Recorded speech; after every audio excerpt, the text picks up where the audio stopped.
in previous lecture we started the topic of identity crisis और काफ़ी points उससे related हमने डिस्कस किए। उसी टॉपिक को कंटिन्यू करेंगे और आज के लेक्चर में स्टेजेस ऑफ आइडेंटिटी क्राइसिस को डिटेल में डिस्कस करेंगे, जिसको हमने कल के लेक्चर में भी ब्रीफली डिस्कस किया था। उसके जस्ट नेम्स हम लोगों ने देखे थे स्टेजेस ऑफ आइडेंटिटी क्राइसिस के, तो उसी को आज डिटेल में डिस्कस करेंगे। बट बिफोर दैट जो आइडेंटिटी क्राइसिस की डेफिनेशन है, होता क्या है आइडेंटिटी क्राइसिस, उसको रिवाइज कर लेते हैं। A period of uncertainty and confusion in which a person's sense of identity becomes insecure, typically due to change in their expected aims or role in life. एक ऐसी सिचुएशन होती है human being की या individual के life में, एक ऐसी सिचुएशन आती है जब उसको अपनी आइडेंटिटी को लेकर कुछ इनसिक्योरिटी फील होती है, या फिर कुछ भी कंफ्यूजिंग लगता है, या फिर कुछ भी प्रॉब्लमेटिक लगता है, तो उस चीज़ को आइडेंटिटी क्राइसिस का नाम दिया जाता है। और बेसिकली ये किसी भी आपकी लाइफ में कोई भी चेंज आने की वजह से हो सकता है कि आपको लगे कि आपकी आइडेंटिटी जो है वो क्राइसिस में है, या फिर आप अपनी आइडेंटिटी को खो रहे हो। ठीक है, इसको आइडेंटिटी लॉस का नाम भी दिया जाता है, आइडेंटिटी क्राइसिस को। तो ये किसी चेंज के आने की वजह से हो सकता है। और प्रीवियस लेक्चर में हमने डिफरेंट रीजंस भी देखी थी कि कौन कौन से रीजंस हैं, किस तरह से आपकी लाइफ में चेंजिंग्स आते हैं, तो आपको फील होता है कि आप आइडेंटिटी क्राइसिस में इन्वॉल्व हो। तो ये डेफिनेशन है आइडेंटिटी क्राइसिस की। Next, here are some reasons or causes of identity crisis. Previous lecture में भी हमने causes को discuss किया था, but उनसे कुछ अलग causes यहाँ पे mention की हुई हैं। The first one is age. Age को हम आगे डिटेल में डिस्कस करेंगे। जो हम स्टेजेस को पढ़ने वाले हैं वो एज से रिलेटेड ही हैं। डिफरेंट एज ग्रुप्स को डिफरेंट स्टेजेस में डिवाइड किया गया है, तो उसको हम आगे जाके डिटेल में डिस्कस करेंगे। Then second point is culture. Culture किस तरह से रीज़न हो सकता है आपकी आइडेंटिटी लॉस का या आइडेंटिटी क्राइसिस का। बिकॉज समटाइम ऐसा होता है कि लोग किसी दूसरे कंट्री में या दूसरे सिटी में या दूसरे कल्चर की तरफ माइग्रेट कर जाते हैं या शिफ्ट हो जाते हैं, वहाँ पर मूव करते हैं, तो उनको इस चीज़ का फियर होता है, या फिर वो इस चीज़ को लेकर कंफ्यूज होते हैं कि कहीं वो अपना ओरिजिनल कल्चर या अपनी जो उनकी सोशल आइडेंटिटी होती है या उनकी जो कल्चरल रीजनल आइडेंटिटी होती है उसको वो खो ना दें। ठीक है, कहीं वो बहुत पीछे ना चली जाए। तो कल्चर जो है वो भी रीज़न हो सकता है, और वो किस सिचुएशन में होगा, जब आप किसी दूसरे कल्चर की तरफ मूव कर जाओगे। तो कल्चर जो है वजह हो सकता है आइडेंटिटी क्राइसिस की। Then the third one is language.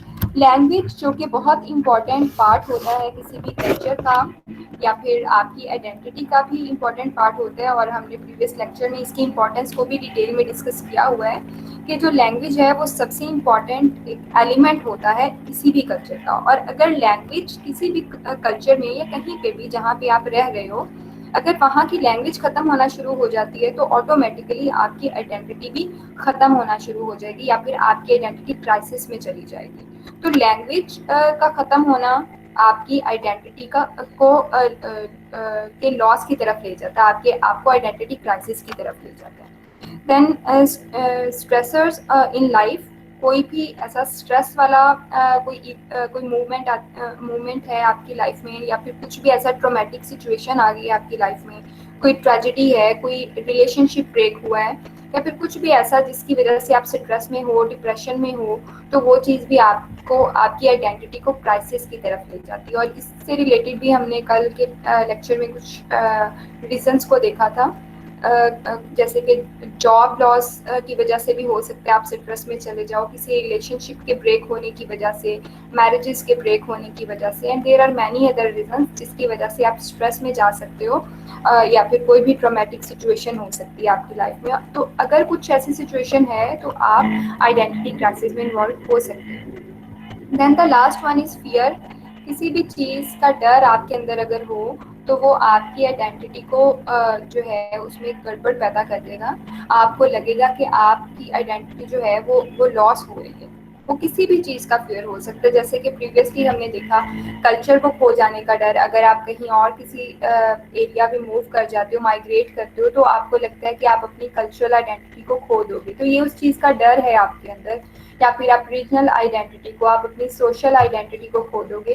तो ये जो कल्चर लॉस का या आपकी कल्चरल या रीजनल या सोशल आइडेंटिटी का जो लॉस है, उस चीज़ का जो डर है आपके अंदर, वो आपको आइडेंटिटी क्राइसिस की तरफ लेके जा सकता है। इसके अलावा लैंग्वेज लॉस का फियर भी आपको आइडेंटिटी क्राइसिस की तरफ ले जाता है। इसके अलावा जॉब लॉस है, रिलेशनशिप का ख़त्म हो जाना, उनका टूट जाना, या फिर किसी भी डिजीज़ या डिसऑर्डर या कोई इलनेस का खौफ भी आपके अंदर हो सकता है। बिकॉज जैसे कि हमने कल के लेक्चर में देखा था, डिफरेंट डिसऑर्डर्स को हमने डिस्कस किया था और मेंटल इलनेस को भी डिस्कस किया था, तो उसकी वजह से भी आप बहुत ज़्यादा डिप्रेशन और स्ट्रेस में चले जाते हो, तो वो चीज़ भी आपके अंदर फियर लेके आती है। तो अगर ये फियर का एलिमेंट आप में है, तो वो भी आपकी आइडेंटिटी को क्राइसिस की तरफ ले जाता है। तो दीज आर द कॉजेज। कल के लेक्चर में भी कुछ रीजंस को डिस्कस किया था, वो भी यहाँ पे इंक्लूड हो सकती हैं। और उनके अलावा कल्चर है, लैंग्वेज है, स्ट्रेसेस और डिप्रेशंस हैं इन योर लाइफ, और डिजीजेज और डिसऑर्डर्स भी हो सकते हैं, और फियर। इसके अलावा एज, उसको हम आगे डिटेल में डिस्कस करेंगे इन stages. Now we will discuss the stages of identity crisis. There are total 8 stages of identity crisis. कल के लेक्चर में हमने देखा था कि आइडेंटिटी क्राइसिस जो स्टेजेस हैं, उनको एरिक्सन ने अपनी एक थ्योरी, साइको सोशल डेवलपमेंट वाली जो थ्योरी है एरिक्सन की, उसमें उसने इन स्टेजेस को डिफाइन किया। और उसमें हमने प्रॉपर नेम्स के साथ हमने कल के लेक्चर में इसको देखा था, but it is also named as first stage or second stage, third stage and so on. तो आप इसको इस तरह से भी नेम कर सकते हो, और जो इनके स्पेसिफिक नेम्स हैं, लाइक ट्रस्ट वर्सेस मिसट्रस्ट और आइडेंटिटी वर्सेस कन्फ्यूजन, जो हमने कल के लेक्चर में डिस्कस किए थे, उस तरह से भी इनको नेम किया जाता है। तो दोनों तरह से इनके नेम्स हो सकते हैं। तो यहाँ पे first crisis, second crisis, third crisis, इस तरह से इसको मेंशन किया हुआ है। And these stages are divided according to the years of an individual's life. Different जो एज ग्रुप के लोग किस तरह से डिफरेंट क्राइसिस में इन्वॉल्व होते हैं आइडेंटिटी क्राइसिस में, उस चीज़ को डिफाइन किया हुआ है इन स्टेजेस में। तो इनको वन बाय वन डिस्कस करेंगे in detail. The first crisis occurs from birth until the age of 1। Birth से लेकर जब 1 साल का एक चाइल्ड हो जाता है, या फिर एक इन्फेंट 1 साल का जब तक होता है, तो उस टाइम पे अगर कोई क्राइसिस उसको आ रहा है, तो उसको फर्स्ट क्राइसिस का नाम दिया जाता है। And it is named trust versus mistrust. ये जो फर्स्ट क्राइसिस है, फर्स्ट आइडेंटिटी क्राइसिस है, या फिर फर्स्ट डेवलपमेंटल स्टेज में जो क्राइसिस आते हैं एक ह्यूमन बीइंग को या एक चाइल्ड को, उसको ट्रस्ट वर्सेस मिसट्रस्ट का नाम दिया जाता है। ये बहुत इनिशियल स्टेज होती है, और ये इस थेरी, ये जो साइको सोशल थेरी है, उसका फर्स्ट स्टेज है। It is a time when babies depend on the ones around them. At this stage, a sense of trust versus mistrust is formed, depending on the care and love received. एक बच्चे की आप जितनी ज़्यादा care करोगे, उसके साथ जितना ज़्यादा आप अटैच होगे, वो उतना ज़्यादा आप पे ट्रस्ट करना शुरू कर देता है। कि अगर आप उसको मारते पीटते हो, अगर आप उसके साथ कुछ ऐसा उसको डांटते हो या फिर उसकी केयर नहीं करते हो, तो उसमें एक मिसट्रस्ट का एलिमेंट डेवलप होना शुरू हो जाता है। तो ये बहुत इनिशियल और बहुत छोटी स्टेज होती है, ऐसी स्टेज जिसमें बच्चे को इतनी ज़्यादा समझ भी नहीं होती, वो कॉन्शियसली कुछ चीज़ों को समझ भी नहीं रहा होता, लेकिन फिर भी उसमें ट्रस्ट वर्सेस मिसट्रस्ट का की जो समझ है वो पैदा होनी शुरू हो जाती है, कि उसको किस पे ट्रस्ट करना है, कौन उसकी केयर कर रहा है और कौन नहीं कर रहा है। तो इस स्टेज में ट्रस्ट वर्सेस मिसट्रस्ट का जो डेवलपमेंट है, वो स्टार्ट होना शुरू हो जाती है पहले 1 साल के दौरान। और अगर आप बच्चे की केयर कर रहे हो, दैट मीन्स कि उसमें ट्रस्ट डेवलप हो रहा है, तो इसका मतलब ये है कि उसकी आइडेंटिटी अच्छे से डेवलप हो रही है। अगर वो मिसट्रस्ट की तरफ चला जाता है, तो ऑब्वियसली उसके माइंड में एक नेगेटिविटी का एलिमेंट पैदा होना शुरू हो जाएगा, जो उसकी आइडेंटिटी को क्राइसिस की तरफ ले जाएगी। तो पहला जो स्टेज है वो ट्रस्ट वर्सेस मिसट्रस्ट है, कि अगर वो मिसट्रस्ट का एलिमेंट उसके माइंड में आ जाता है, या फिर उसके सामने कुछ भी ऐसा हो रहा है जो उसको मिसट्रस्ट की तरफ ले जाए, तो उसकी आइडेंटिटी जो है वो क्राइसिस की तरफ जाना शुरू हो जाती है। This is the first stage. Then second stage है from first year to third year. The second crisis occurs in young childhood, 1 to 3 years old, known as autonomy versus doubt. जो सेकंड स्टेज है उसको autonomy versus doubt का नाम दिया जाता है, और 1 साल से लेकर 3 साल तक का जो दौरानिया है वो सेकंड डेवलपमेंटल स्टेज में जब आइडेंटिटी क्राइसिस होते हैं उसको कंसीडर किया जाता है. It is the stage in which the feeling of autonomy, self-confidence develops, and when the child wants to do a series of activities. ये एक ऐसी स्टेज होती है जहाँ पे एक चाइल्ड की डेवलपमेंट होना शुरू हो जाती है. वो फिजिकल स्किल्स में इन्वॉल्व होना शुरू हो जाता है. वो डिफरेंट चीज़ों को सीख रहा होता है, उसमें सेल्फ कॉन्फिडेंस डेवलप होना शुरू हो जाता है, बिकॉज वो डिफरेंट एक्टिविटीज़ में पार्टिसिपेट कर रहा होता है, डिफरेंट एक्टिविटीज़ कर रहा होता है, और उसकी ग्रोथ हो रही होती है, तो वो डिफरेंट स्किल्स को लर्न कर रहा होता है, डिफरेंट एबिलिटीज को लर्न कर रहा होता है, एंड थ्रू दोज एबिलिटीज उसमें सेल्फ कॉन्फिडेंस डेवलप हो रहा होता है. अगर हम इस स्टेज पर अगर बच्चे को क्रिटिसाइज कर दें या फिर हम उसको कंट्रोल करना शुरू कर दें या उसके साथ मिसबिहेव करना शुरू कर दें, तो वो उन एबिलिटीज को नहीं सीख पाएगा. उसमें सेल्फ एस्टीम की कमी आ जाएगी, या फिर उसमें डाउट या शेम का सेंस पैदा होना शुरू हो जाएगा, और उसकी आइडेंटिटी जो है वो क्राइसिस की तरफ जाना शुरू हो जाएगी. इसी वजह से इसको ऑटोनॉमी वर्सेस डाउट का नाम दिया जाता है. ऑटोनॉमी का मतलब होता है इंडिपेंडेंट होना, खुद मुख्तार होना. तो क्योंकि ये डेवलपिंग स्टेज होती है, सेल्फ कॉन्फिडेंस डेवलप हो रहा होता है. अगर आप बच्चे को इनकरेज करते हो तो उसमें ऑटोनॉमी का एलिमेंट आता है, और अगर आप उसको क्रिटिसाइज करते हो या फिर उसके साथ कुछ भी मिसबिहेव या कुछ भी ऐसा कुछ मिसबिहेव करते हो, तो वो डिफरेंट स्किल्स को और एबिलिटीज को सीख नहीं पाता है, तो वो उसमें सेंस ऑफ शेम और डाउट पैदा होना शुरू हो जाता है. इस स्टेज को ऑटोनॉमी वर्सेस शेम का नाम भी दिया जाता है, और ऑटोनॉमी वर्सेस डाउट का नाम भी दिया जाता है. तो अगर कुछ ऐसा डाउटिंग एलिमेंट आ जाए उसकी लाइफ में, एक चाइल्ड की लाइफ में इन द अर्ली स्टेज, तो उसकी आइडेंटिटी जो है वो क्राइसिस की तरफ जाना शुरू हो जाता है. That is the second identity crisis stage. Then the next one is initiative versus culpability, जिसको इनिशिएटिव वर्सेस गिल्ट का नाम भी दिया जाता है. जो प्रीवियस लेक्चर में हमने नेम्स पढ़े थे उसमें इनिशिएटिव वर्सेस गिल्ट के नाम से मेंशन किया हुआ था इस स्टेज को. The third crisis occurs in middle childhood between 3 to 6 years old, also referred to as the initiative versus culpability और initiative versus guilt. ठीक है, ये तीसरे साल से लेकर 6 साल तक का जो दौरानिया है, उस दौरान में अगर कुछ भी कंफ्यूजन होता है आइडेंटिटी को लेकर, कुछ प्रॉब्लमेटिक इश्यूज आते हैं, तो आइडेंटिटी जो है वो क्राइसिस की तरफ जाना शुरू हो जाती है. It is the stage in which the child begins to explore or discover new motor skills, interact with other peoples around him or her and so on. काफ़ी ज़्यादा डेवलपमेंट हो रही होती है इस स्टेज पर एक चाइल्ड की. वो डिफरेंट चीज़ों को एक्सप्लोर कर रहा होता है, डिस्कवर कर रहा होता है मोटर स्किल्स को. मोटर स्किल्स क्या होती हैं? मोटर स्किल्स ऐसी स्किल्स होती हैं जिसमें हमारे लार्ज मसल्स इंक्लूड होते हैं, लाइक हमारे बाजू, हमारी टांगें एंड ऑल दिस मसल्स, जो कि हमें डिफरेंट एक्टिविटीज़ को करने में हेल्प आउट करते हैं. जैसे कि हमें चलना कैसे है, हमें बैठना कैसे है, हमें उठना कैसे है, हमें भागना कैसे है. इस तरह की जो स्किल्स हैं उनको मोटर स्किल्स का नाम दिया जाता है. तो ये सारी चीज़ें भी सीख रहा होता है, और इस टाइम पर एक बच्चे की स्कूलिंग भी स्टार्ट हो चुकी होती है. ठीक है, तो वो जब उसकी स्कूलिंग स्टार्ट होती है तो वो डिफरेंट लोगों से इंटरेक्ट भी कर रहा होता है. तो ये वो स्टेज है जहाँ पर बच्चे बहुत ज़्यादा क्रिएटिव होते हैं, और इस स्टेज में रैपिडली डेवलप हो रहे होते हैं, इंटरेक्ट करते हैं लोगों के साथ, और उन्हें डिफरेंट अपॉर्चुनिटीज़ भी मिलती हैं कि वो चीज़ों को एक्सप्लोर करें. एंड अकॉर्डिंग टू रिसर्चर्स, ये ऐसी स्टेज है जिसमें एक बच्चा बहुत रैपिडली और फास्टली लर्न करता है चीज़ों को 3 to 6 ईयर्स की एज में. और अगर इस स्टेज में अगर एक बच्चे को इनकरेज किया जाए तो उसमें एक इनिशिएटिव आता है. इनिशिएटिव मीन्स कि वो डिसीजन मेकिंग करना स्टार्ट कर देता है, वो खुद से फैसला करना स्टार्ट कर देता है इन दिस अर्ली स्टेज. और अगर ऑन द अदर हैंड अगर बच्चे को हम डिस्करेज करें तो उसमें सेंस ऑफ गिल्ट पैदा हो जाता है, जिसको कल्पेबिलिटी का नाम दिया जाता है. कल्पेबिलिटी मीन्स के फॉल्ट आ जाना किसी में, या फिर कुछ रॉन्ग होना, या फिर गिल्ट का नाम भी दिया जाता है इसको.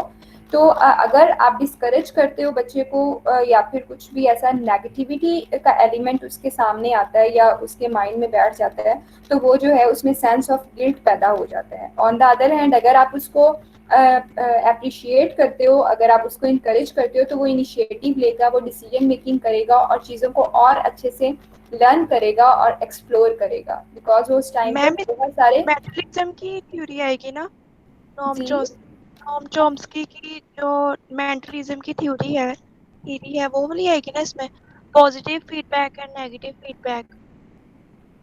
ये पॉजिटिव एंड नेगेटिव फीडबैक वाली जो नॉम चॉम्स्की की थ्योरी है वो एक अलग से थ्योरी है, लेकिन यहाँ पे जो हम आइडेंटिटी क्राइसिस की बात कर रहे हैं उसमें ये पॉइंट हम इंक्लूड कर सकते हैं कि अगर हम बच्चे को पॉजिटिवली कुछ भी फीडबैक देते हैं तो वो काम को अच्छा करेगा और अच्छा करेगा और वो कोशिश करेगा कि मैं रिवॉर्ड लेने के लिए इसको और ज़्यादा बेहतर करूँ। और अगर उसको पॉजिटिव फीडबैक मिलता है तो फिर वो डिस्करेज हो जाएगा। तो वो कॉन्सेप्ट यहाँ पे अप्लाई हो सकता है, लेकिन वो एक अलग से थ्योरी है। उस थ्योरी को इस थ्योरी के साथ आपने मैच नहीं करना है। वो कॉन्सेप्ट थोड़े से मैच हो रहे हैं यहाँ पर कि अगर आप बच्चे को इनकरेज करते हो तो उसकी आइडेंटिटी जो है वो बूस्ट होगी। अगर बच्चे को डिस्करेज कर रहे हो तो वो आइडेंटिटी क्राइसिस की तरफ चले जाएगा। ठीक है, और उसकी उसी की डिफरेंट स्टेजेस को हम देखते हैं। और जो मेंटलिज्म वाली थ्योरी है उसमें मेंटलिज्म वाली थ्योरी की बात कर रहे हो आप? Yes ma'am. अच्छा, उसमें पॉजिटिव एंड नेगेटिव फीडबैक तो वो एक अलग से थ्योरी है। वो लैंग्वेज लर्निंग के हवाले से है, क्योंकि आप जब लैंग्वेज को लर्न कर रहे होते हो उसमें पॉजिटिव एंड नेगेटिव फीडबैक को देखा जाता है, बट यहाँ पे हम आइडेंटिटी के हवाले से देखते हैं। ठीक है, तो पॉजिटिविटी और नेगेटिविटी का एलिमेंट आएगा यहाँ पे, बट हम आइडेंटिटी के हवाले से देख रहे हैं, उसकी अलग से स्टेजेस हैं। तो उसको आपने उस थ्योरी के साथ मिक्स नहीं करना है। ठीक है, ये दो अलग अलग चीज़ें हैं। ठीक है ma'am, thank you. We were talking about initiative versus culpability और initiative versus guilt। अगर आप इंकरेज करते हो तो उसमें इनिशिएटिव आएगा बच्चे में, वो डिसीजन मेकिंग करेगा। अगर आप उसको डिस्करेज कर देते हो या फिर कुछ भी ऐसा मिसबिहेव करते हो या फिर उसको अप्रिशिएट नहीं करते हो तो उसमें सेंस ऑफ गिल्ट पैदा होना शुरू हो जाएगा। तो ये थर्ड स्टेज था। Then fourth crisis occurs between 6 to 12 years old, known as competence versus inferiority। जो फोर्थ स्टेज है उसको इंडस्ट्री वर्सेस इंफीरियोरिटी का नाम भी दिया जाता है और कॉम्पिटेंस वर्सेस इंफीरियोरिटी का नाम भी दिया जाता है। यहाँ पे आप लिखना चाहो तो लिख सकते हो कि इस स्टेज को इंडस्ट्री वर्सेस इंफीरियोरिटी का नाम भी दिया जाता है। At this stage, children learn different abilities and skills and they become able to do things by their own। वो खुद से चीज़ें करना सीख जाते हैं इस स्टेज पर। और अगर हम ओवरऑल देखें तो हर स्टेज में पेरेंट्स का बहुत मेजर रोल होता है बच्चों को चीज़ें लर्न करवाने में, और जो भी वो स्किल्स सीख रहे होते हैं, जो भी उनकी एबिलिटीज़ डेवलप हो रही होती हैं, उनमें पेरेंट्स का बहुत बड़ा रोल होता है। लेकिन जब हम इस स्टेज की बात करते हैं तो यहाँ पर टीचर्स का रोल भी स्टार्ट हो जाता है। तो टीचर्स का भी बहुत मेजर रोल होता है इस स्टेज में कि वो बच्चों को बहुत कुछ सिखा रहे होते हैं, बिकॉज उनकी स्कूलिंग स्टार्ट हो जाती है स्टेज पे आकर। और टीचर्स बच्चे की सेल्फ एस्टीम को बूस्ट कर रहे होते हैं। तो इस तरह से बहुत इंपॉर्टेंट रोल प्ले हो रहा होता है एक टीचर का। और अगर इस एज में टीचर बच्चे को चीज़ें सिखाते हैं तो उनमें कॉम्पिटेंसी डिवेल्प होती है। वो कम्पीट करते हैं, वो सीखते हैं चीज़ों को सोशली किस तरह से वैल्यू बनानी है, किस तरह से किस चीज़ को अचीव करना है, सक्सेस किस तरह से गेन करनी है। और अगर इस स्टेज पर एक बच्चे को इंफीरियर शो करवाया जाए तो वो इंफीरियोरिटी कम्प्लेक्स उसमें डिवेल्प होना शुरू हो जाती है। इंफीरियोरिटी कम्प्लेक्स मीन्स कि वो एहसास कमतरी में चला जाता है। ठीक है, वही चीज़ कि अगर नेगेटिविटी का एलिमेंट आ जाता है तो वो एहसास कमतरी में इन्वॉल्व होना शुरू हो जाता है। और अगर उसको इंकरेज किया जाए तो उसमें कॉम्पिटेंस आता है, वो और ज़्यादा अच्छे से चीज़ों को सीखता है, वो कम्पीट करता है, वो चीज़ों को अचीव करना सीख जाता है at this stage. Then the fifth crisis occurs between 12 and 20 years old, known as identity versus confusion, confusion of the role। इस जो फिफ्थ स्टेज है आइडेंटिटी क्राइसिस का, इसको identity versus confusion of the role का नाम दिया जाता है। और ये 12 साल से लेकर 20 साल तक का जो एज ड्यूरेशन होता है, उस टाइम पर अगर कोई क्राइसिस हो रहा है आइडेंटिटी में तो उसको फिफ्थ स्टेज में इंक्लूड किया जाता है।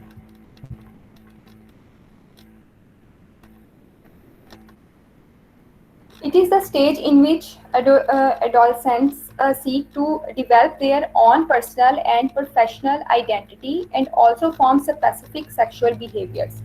अच्छा, इस ग्रुप एज में एक इंडिविजुअल चाइल्डहुड से अडल्टहुड की तरफ जा रहा होता है और बच्चा और भी ज़्यादा इंडिपेंडेंट होने लग जाता है बिकॉज वो अडल्टहुड की तरफ जा रहा होता है तो वो इंडिपेंडेंट होना शुरू हो जाता है, उसमें सेंस ऑफ इंडिपेंडेंसी आ जाती है, वो अपने करियर पर फोकस करना स्टार्ट कर देता है, वो रिलेशनशिप्स की तरफ फोकस उसका स्टार्ट हो जाता है, बेसिकली वो फ्यूचर प्लानिंग स्टार्ट करना शुरू कर देता है, अपने फ्यूचर के बारे में सोचना शुरू कर देता है। और ये वो स्टेज होती है जहाँ इंडिविजुअल को अपनी आइडेंटिटी को री एग्जामिन करने का मौका मिलता है बिकॉज पहले उन चीज़ों को उन सारी चीज़ों की समझ नहीं होती है एक इंसान को जो भी उसकी आइडेंटिटी का पार्ट होते हैं। और यहाँ पर आकर क्योंकि वो अडल्टहुड की तरफ आ रहा है, उसकी थिंकिंग डिवेल्प हो रही है, तो वो सारी चीज़ों को अपनी आइडेंटिटी को लेकर उन चीज़ों को री एग्जामिन करना शुरू कर देता है, वो खुद को पहचानना शुरू कर देता है दैट हु इज़ ही और हु इज़ शी। और अगर बच्चे के पेरेंट्स या उसके गार्डियंस, उसके टीचर्स या उसके फ्रेंड्स, जो भी उसके सराउंडिंग में लोग हैं, अगर वो उसको बूस्ट करते हैं उसकी आइडेंटिटी को, तो उसकी पर्सनल आइडेंटिटी में जो सक्सेसफुलनेस का एलिमेंट है वो आना शुरू हो जाता है। ठीक है, वो सक्सेस उसको मिलनी शुरू हो जाती है और वो सेटिस्फाइड होता है अपनी आइडेंटिटी से। और अगर डिस्करेज करते हैं या फिर कुछ नेगेटिविटी आ जाती है उसकी इस लाइफ ड्यूरेशन में, तो वो कंफ्यूज हो जाता है अपनी आइडेंटिटी को लेकर। और जो हमने आइडेंटिटी क्राइसिस का डेफिनेशन देखा उसमें बेसिकली यही चीज़ है कि अगर आपकी आइडेंटिटी में कुछ भी कंफ्यूजन है तो आप आइडेंटिटी क्राइसिस में इन्वॉल्व होते हो। तो यहाँ पर वही उसी चीज़ की बात हो रही है कि आइडेंटिटी वर्सेस कंफ्यूजन, कि अगर आपकी आइडेंटिटी में किसी भी टाइप का कोई कंफ्यूजन है, कुछ भी ऐसा अनसर्टेन चीज़ है कोई, तो आप आइडेंटिटी क्राइसिस में इन्वॉल्व हो। इसीलिए ये जो एज ड्यूरेशन है इसको टीन एज ईयर्स भी कहा जाता है, क्योंकि मोस्टली 13 to 19 ईयर्स का जो एज ड्यूरेशन होता है उसको टीन एज ईयर्स कहा जाता है। और मोस्टली जो थियरिस्ट्स हैं वो ये मानते हैं कि टीन एज का जो ड्यूरेशन है इसमें जो आइडेंटिटी क्राइसिस होते हैं वो बहुत ज़्यादा हाई लेवल के होते हैं, बहुत ज़्यादा उनका इन्फ्लुएंस होता है एक ह्यूमन बीइंग की लाइफ पर। तो उस हवाले से इस आइडेंटिटी को identity versus confusion of the role का नाम दिया जाता है। तो ये फिफ्थ स्टेज था आइडेंटिटी क्राइसिस का। Next one is intimacy versus isolation. The sixth identity crisis occurring during the young adulthood between 20 to 30 or 20 to 35, sometimes इसको 20 to 40 years भी consider किया जाता है, refers to intimacy versus isolation. Intimacy versus isolation का नाम दिया जाता है इस स्टेज को। इंटीमेसी का मतलब क्या होता है? इंटीमेसी मीन्स क्लोजनेस और टू मेक रिलेशनशिप्स को किस तरह से बनाना है, या फिर जो आपके क्लोज रिलेशनशिप्स होते हैं दूसरे लोगों के साथ, जैसे आपके पार्टनर के साथ आपका कितना क्लोज रिलेशनशिप है, उसमें इंटीमेसी का एलिमेंट होता है। तो इंटीमेसी मीन्स के क्लोजनेस होना रिलेशनशिप्स में, या फिर रिलेशनशिप्स को किस तरह से बनाना है, ऑल दैट, इसको इंटीमेसी का नाम दिया जाता है। इस स्टेज पर हम रिलेशनशिप्स को एक्सप्लोर कर रहे होते हैं, या फिर एक इंडिविजुअल जो है वो रिलेशनशिप्स को एक्सप्लोर कर रहा होता है कि किस तरह से आपने लॉन्ग टर्म रिलेशनशिप्स को बनाना है, किस तरह से आपने शॉर्ट टर्म रिलेशनशिप्स को बनाना है। बिकॉज हर रिलेशनशिप जो है वो लॉन्ग टर्म नहीं होता है और हर रिलेशनशिप शॉर्ट टर्म नहीं होता है। ये डिपेंड करता है कि किस तरह का, किसके साथ आप रिलेशनशिप बना रहे हो। तो कौन सा रिलेशनशिप लॉन्ग टर्म है, उसको किस तरह से लॉन्ग टर्म बनाना है, किस रिलेशन को आपने शॉर्ट टर्म रखना है, हर लिहाज से आप रिलेशनशिप्स को देख रहे होते हो कि किसके साथ किस तरह से डील करना है आपने। अगर इस एज के दौरान आप अच्छे रिलेशनशिप्स बना लेते हो तो आपको अच्छा सेंस ऑफ सेटिस्फाई मिलने लगता है, आप सेटिस्फाई होते हो। और अगर आप इंटीमेसी को अवॉइड कर देते हो, इंटीमेसी वही के रिलेशनशिप्स को आप अवॉइड कर देते हो, आप लॉन्ग टर्म कमिटमेंट से डरते हो और आप डर रहे हो कि मुझे लॉन्ग टर्म रिलेशनशिप नहीं बनाना है किसी के साथ, तो ये चीज़ आपको आइसोलेशन की तरफ ले जाती है। आइसोलेशन क्या है कि आप तन्हा रहना शुरू कर देते हो, अकेला रहना पसंद करते हो, तो ये चीज़ आपको आइडेंटिटी क्राइसिस में इन्वॉल्व कर देती है। ठीक है, intimacy is related to relationship and isolation means कि आप रिलेशनशिप से दूर भागते हो और आप अकेला रहना पसंद करते हो। तो इंटीमेसी वर्सेस आइसोलेशन में यही चीज़ है कि अगर आप इस एज में अच्छे रिलेशनशिप्स बनाना सीख जाते हो तो वो आपकी आइडेंटिटी को अच्छे से फॉर्म करेगी, ये चीज़ अच्छे से डिवेल्प होगी आपकी आइडेंटिटी। और अगर आप आइसोलेशन की तरफ चले जाते हो तो वो आपकी आइडेंटिटी को क्राइसिस की तरफ ले जाएगी। देन 7th स्टेज है, the 7th crisis occurring in the adult age 35 to 65 years refer to productivity versus stagnation. Productivity versus stagnation भी कहा जाता है इस स्टेज को, और जनरेटिविटी वर्सेस स्टैग्नेशन का नाम भी दिया जाता है। At this stage the emphasis is on the need for the adult to be productive and succeed professionally. It is the period in which the person feels the need to share the gained experience with others.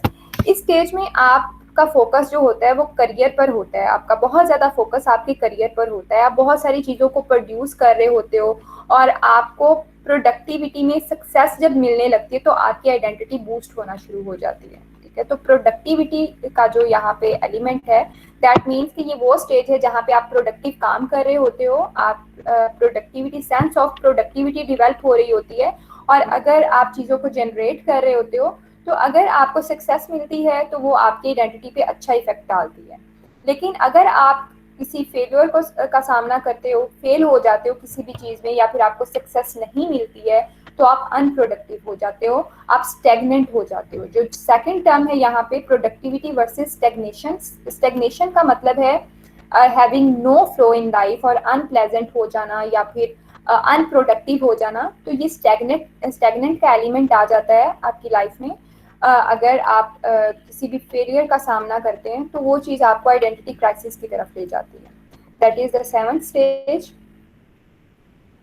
Then next है 8th स्टेज। The 8th crisis occurring in old age at the age of 65 refers to psychic integrity versus despair. It is a stage in which the person begins to evaluate their achievements over the course of their life. Last stage है integrity versus despair. इस stage पर mostly human beings अपने काम से retire हो चुके होते हैं, जो भी काम वो कर रहे होते हैं वो उससे फ्री हो चुके होते हैं। तो आफ्टर 65 ईयर्स वो अपनी लाइफ के फ्लैशबैक्स की तरफ देखना शुरू कर देते हैं। पूरी लाइफ में उन्होंने क्या क्या किया, क्या अकम्प्लिश किया, क्या अचीव किया, कितनी उनको सक्सेस मिली एंड ऑल दैट, उन सब चीज़ों को इवेलुएट करना शुरू कर देते हैं। और अगर आप इस चीज़, जो भी आप इवेलुएट करते हो कि आपने क्या क्या किया अपनी लाइफ में, अगर आपको उससे पॉजिटिविटी मिलती है, अगर आपको सक्सेसफुल मूवमेंट नज़र आते हैं आपकी लाइफ में, तो आप विजडम की तरफ जाना शुरू हो जाते हो। आपके आइडेंटिटी में पॉजिटिविटी लेके आती है ये चीज़ कि आप विदाउट एनी फियर आप डेथ को भी एक्सेप्ट करना पसंद करते हो अगर आप अपनी लाइफ से सेटिस्फाइड हो तो। लेकिन अगर आप डिससेटिस्फाइड हो, आपको लगे कि आपने कुछ भी अचीव नहीं किया, आपको कोई सक्सेस नहीं मिली, तो आप डिस्पेयर हो जाते हो। डिस्पेयर मीन्स कि होपलेस हो जाना, आप मायूसी की तरफ चले जाते हो, और वो चीज़ आपकी आइडेंटिटी को क्राइसिस की तरफ ले जाती है। तो integrity versus despair means, integrity means strong morals का होना, स्ट्रॉन्ग प्रिंसिपल्स का होना आपकी लाइफ में। आप स्ट्रॉन्ग हो जाते हो अपनी लाइफ को, जो भी आपने लाइफ में किया उन सब चीज़ों को देखते हुए आप में स्ट्रॉन्गनेस का एलिमेंट आता है। और अगर आप अपनी लाइफ से सेटिस्फाइड नहीं हो कुछ भी अचीवमेंट को लेकर, जो भी आपने इवेलुएट किया अपनी लाइफ को लेकर, तो अगर उसमें ऐसा कुछ नेगेटिव एलिमेंट आपको दिखता है, आपने जो भी इवेलुएट किया उसमें नेगेटिविटी है या फिर कुछ फेलियर्स हैं, तो आपको वो चीज़ डिस्पेयर की तरफ ले जाती है, आप होपलेस हो जाते हो, और ये चीज़ आपको आइडेंटिटी क्राइसिस की तरफ ले जाती है।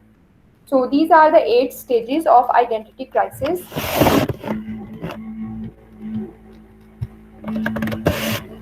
Is it clear to all of you? Yes ma'am, clear है। Yes ma'am. Okay, next lecture है आपका? जी मैम, सर राना का। अच्छा, 8:45 पे स्टार्ट हो जाता है वो लेक्चर? Yes ma'am. चलें ठीक है फिर, बिकॉज इसका थोड़ा सा पार्ट अभी रहता था तो इस वजह से मैं पूछ रही थी कि अगर वो लेट क्लास ज्वाइन करते हैं तो फिर हम उसको डिस्कस कर लेते हैं। चलें ठीक है, कोई बात नहीं, हम यहीं पे एंड करते हैं लेक्चर को। और नोट्स मैं ऑलरेडी शेयर कर चुकी हूँ, उसको देख लीजिएगा। इसके अलावा एक लास्ट टॉपिक है आइडेंटिटी क्राइसिस से, that is 5 science that you experiences in identity crisis. इसको हम नेक्स्ट लेक्चर में डिस्कस करेंगे। एंड सिद्रा, आपकी प्रेजेंटेशन भी नेक्स्ट वीक होगी मंडे को, ठीक है? मंडे तक तैयार रखिएगा अपनी प्रेजेंटेशन, और हो सकता है मैं और स्टूडेंट्स को भी असाइन कर दूँ प्रेजेंटेशन मंडे के लिए, तो तैयार रहिएगा आप लोग। Okay, that's all about today's lecture. You can leave now. अल्लाह हाफिज़। अल्लाह हाफिज़ मैम। Yes, ma'am. अल्लाह हाफिज।